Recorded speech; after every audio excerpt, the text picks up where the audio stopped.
లక్క ఇంటి నిర్మాణం సరైన సమయానికి పూర్తి కావాల్సిందే. ఖచ్చితంగా పూర్తి కావాల్సిందే పురోచన. నా ప్రయత్నం కూడా అదే కదా మహారాజా. కానీ ఇంత తక్కువ సమయంలో ఈ నిర్మాణం పూర్తి కాదు. అవుతుంది, పూర్తవుతుంది.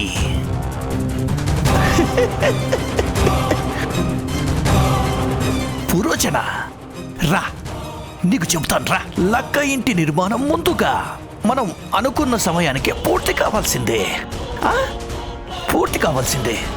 లేదంటే ఆ పాండవుల స్థానంలో ఇంకెవరో ఆ లక్క ఇంటిలో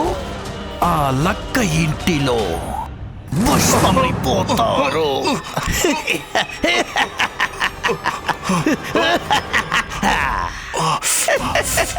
పురోచన లక్క ఇంటి నిర్మాణం పూర్తవుతుంది కదా. సరే సరే, అలాగే గాంధారరాజా. భయం అప్పుడప్పుడు ఎత్తడి పనైనా చేసేస్తుంది. అసలు సాహసం చేయలేని పని కూడా. వెళ్ళు పురోచన, బహుమానం నీకోసం ఎదురు చూస్తుంది. వెళ్ళు వెళ్ళు. లక్క ఇల్లు పూర్తయిపోతుంది. కానీ ముఖ్యమైన విషయం ఏమిటంటే దుర్యోధనుడికి భానుమతితో పెళ్ళి ఎలాంటి విఘ్నాలు లేకుండా జరిగిపోవాలి.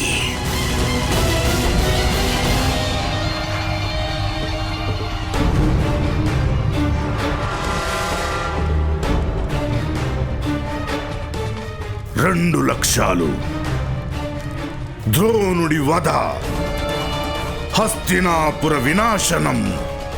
ఈ యజ్ఞంలో 2 ఆహుతులు, 2 సంతానం.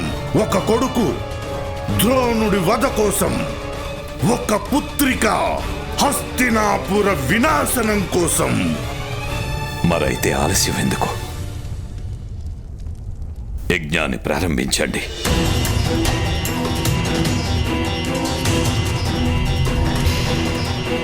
ద్రోణ, ఇక నీ జీవితంలో మిగిలిపోయిన రోజుల్ని లెక్క పెట్టుకో ద్రోణ.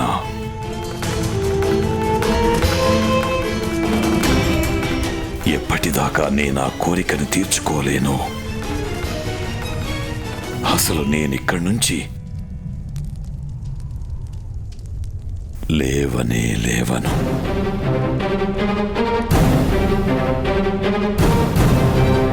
ఈ యజ్ఞంతో హస్తినాపురం నాశనమైపోవాలి.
దుర్యోధన.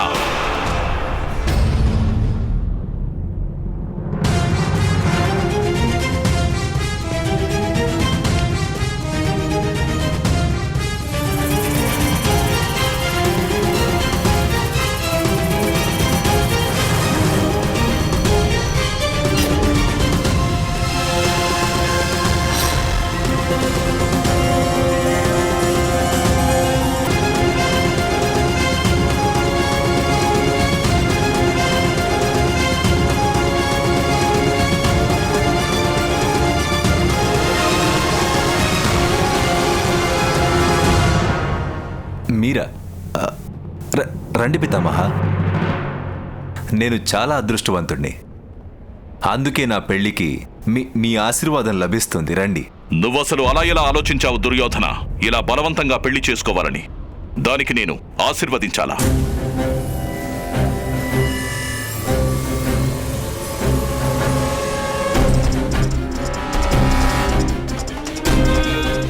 అది అలాంటిదేం లేదు పితామహ.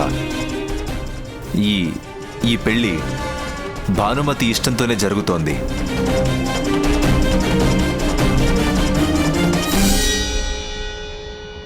ఒకవేళ ఈ పెళ్లి భానుమతి ఇష్టంతోనే జరుగుంటే తనిప్పుడు అంగరాజ్యంలో కాదు, కళింగంలో ఉండుండేది.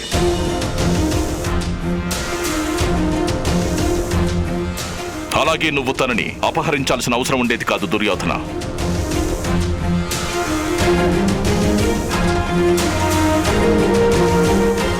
తల్లి భానుమతి, దుర్యోధనుడు చేసిన పనికి నేను హస్తినాపురం తరపున క్షమాపణ కోరుతున్నాను.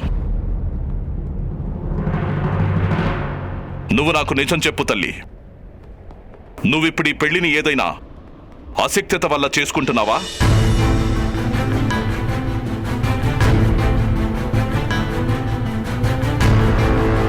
స్వయంవరంలో జరిగిందేదో జరిగిపోయింది. కానీ ఈ సమయంలో భీష్ముడు నీ సమక్షంలో ఉన్నాడు. నువ్వసలు ఎవరికీ భయపడాల్సిన అవసరం లేదు. ఒకవేళ ఈ పెళ్లి నీకిష్టం లేకుండా జరుగుతుంటే నేను నీకు మాటిస్తున్నాను, నేను నిన్ను పూర్తి గౌరవంతో కళింగానికి తిరిగి పంపిస్తాను.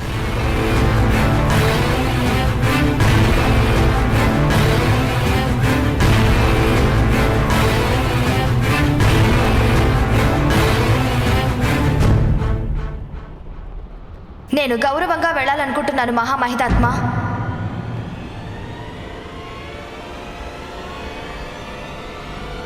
కానీ కళింగానికి కాదు, హస్తినాపురానికి.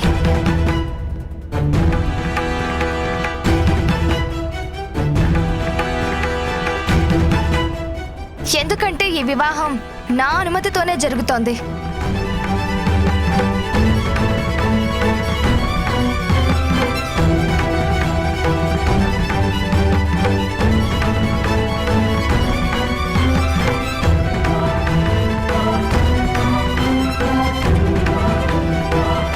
ఇప్పటికైనా మీరు నాకు ఆశీర్వాదం ఇస్తారు కదా పితామహ.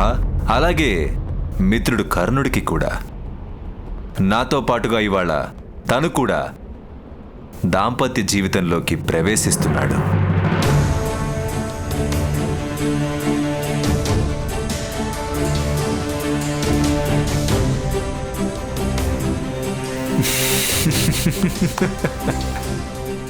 ఏంటలా చూస్తున్నారు పితామహ? కర్ణుడు చేయకూడని పనేం చేయలేదు కదా. ఇప్పటి వరకు జరగని పని.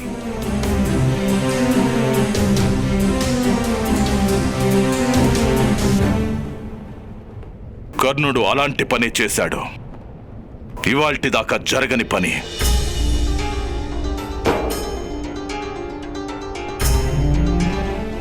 నువ్విలా ఎందుకు చేశావు కర్ణ? ధర్మం చ లోభం చ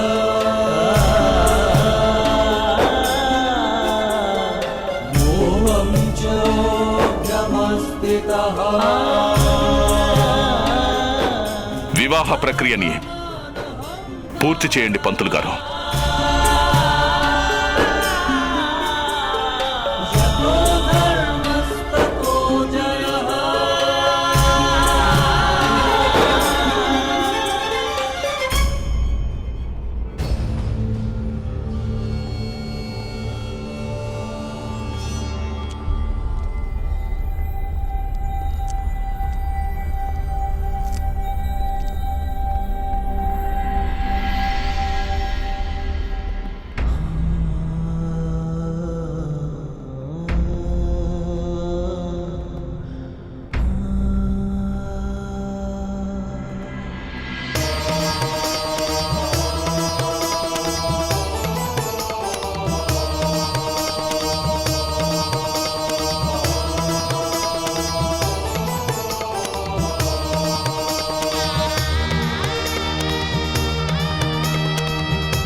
రండి.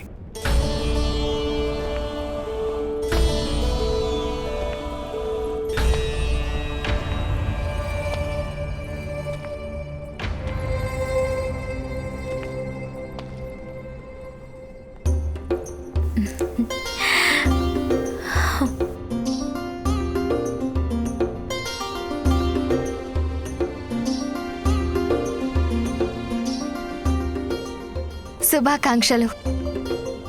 ఎవరి పదస్పర్శతో నీ పువ్వు వికసించిందో తనతో జీవితం కూడా సుగంధభరితమవుతుంది.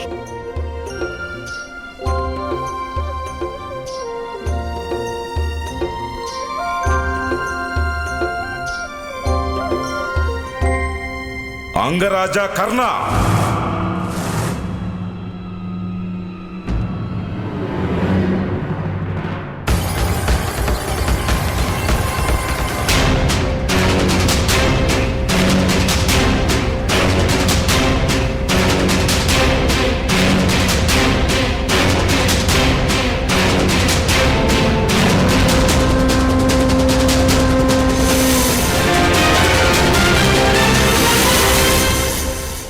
అంగరాజు కర్ణుడికి వివాహ మహోత్సవ శుభాకాంక్షలు. జరాసంధుడి శుభాకాంక్షలు స్వీకరించు మిత్రమా.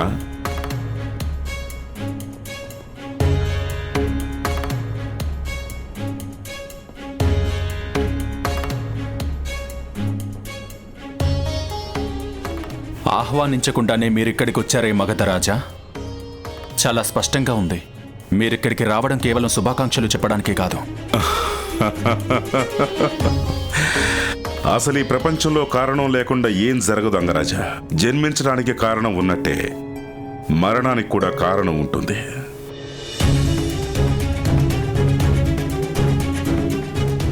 వర్షం కురవటానికి కారణం నేల దాహాన్ని తీర్చడమే అవుతుంది.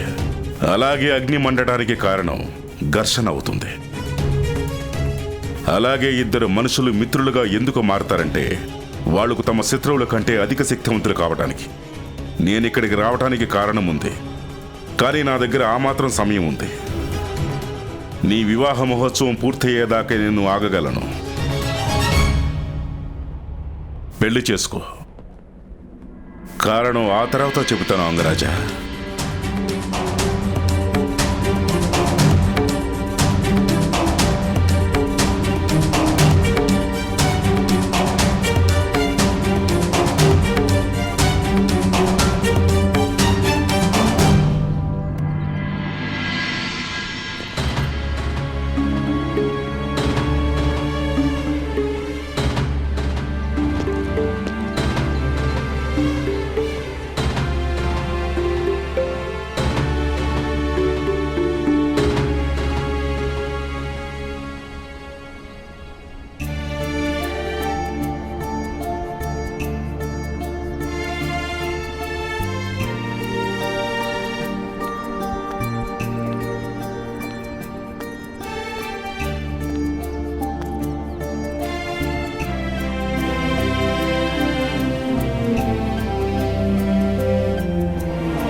నేను బొగత గ్రామానికి వెళ్తున్నాను.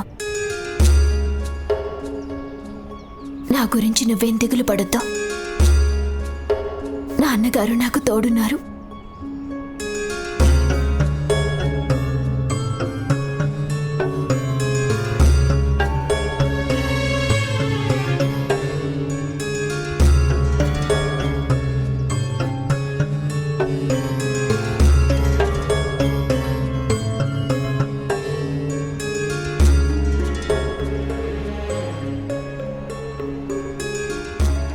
నన్ను క్షమించు కర్ణా. సుప్రియకి పూలమాల ఇవ్వడానికి ముందు నేను ఈ పుష్పాన్ని అందులో నుంచి తీసుకున్నాను.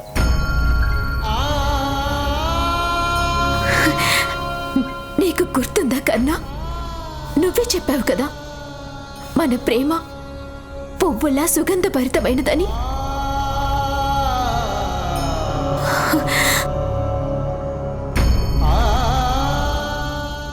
సుగంధం దాన్ని కేవలం అనుభూతి మాత్రమే మనం చెందొచ్చు, కానీ స్పర్శించడానికి కుదరదు.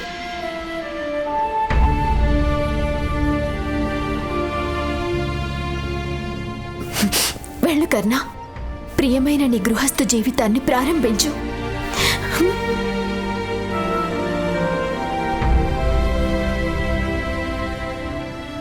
ఎందుకో తెలీదు, ఇదే మన ఆఖరిసారి కలుసుకోవడం అని అనిపించడం లేదు. ఏంటి, నీకేం అనిపించట్లేదా?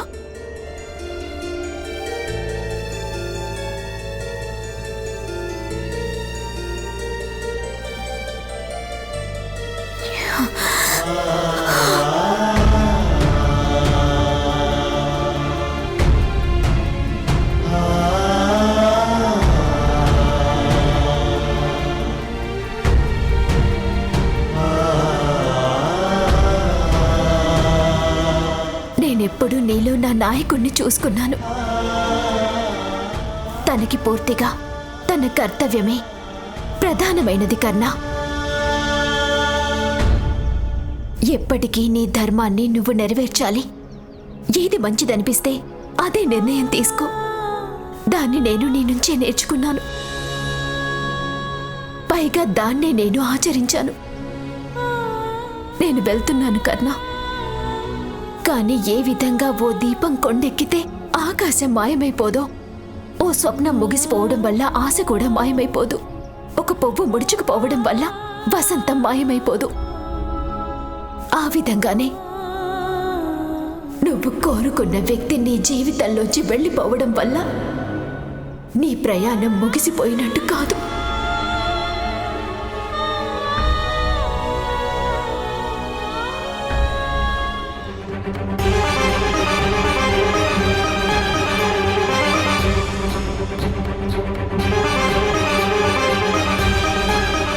ముడుచుకుపోయిన పుష్పం సుగంధం పుష్పాన్ని పోగొట్టుకున్న విషయాన్ని గుర్తు చేస్తుంది. మన ప్రేమ సుగంధంలా కాకుండా ఓ బాధగా, ఓ వేదనగా నా హృదయంలో ఎప్పటికీ నిలిచిపోతుంది.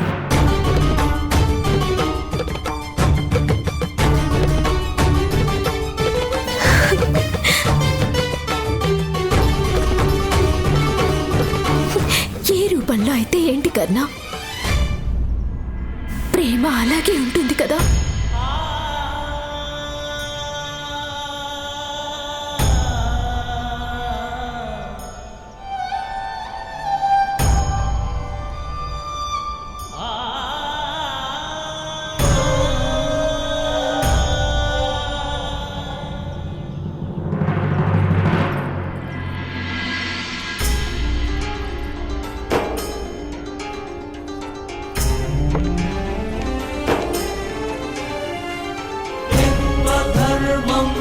लोभं च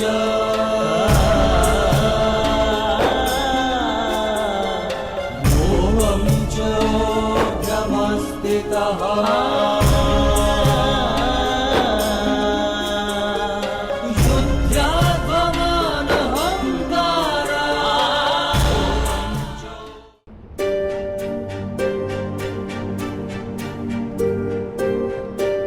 ఇప్పుడు మీ రాకకి కారణమేంటో చెప్పండి మగధరాజా. నేనెందుకు వచ్చానంటే ఇప్పుడు సరైన సమయం వచ్చింది మిత్రమా. నాకు నువ్విచ్చిన మాటను నిలబెట్టుకునే సమయం వచ్చింది. ఇప్పుడు నువ్విచ్చిన మాట నీకు గుర్తుంది కదా, జీవితంలో ఒక్కసారి నాకు సాయం చేయడానికి వస్తానన్నా. రేపు ఉదయం నేను అంగరాజ్యం మగధరాజ్యం సరిహద్దులో నీకోసం ఎదురు చూస్తుంటాను. కానీ మీకు కావాల్సిన సాయం ఏంటి? ఒక యోధుడి అవసరం యుద్ధం వచ్చినప్పుడే కలుగుతుంది మిత్రమా. మనం ఇప్పుడు ఎవరి మీద యుద్ధం చేయాలి? నాకు అందరికంటే చాలా పెద్ద శత్రువుతో. మొత్తం ఈ ప్రపంచానికంతటికి తెలుసు కదా ఈ జరాసంధుడు అందరికంటే పెద్ద శత్రువు ఎవరో. నువ్వు నాతో పాటు కలిసి తనతో యుద్ధం చెయ్యాలి. మనం వాసుదేవుడు కృష్ణుడి మీద యుద్ధం చేయబోతున్నాం కర్ణ.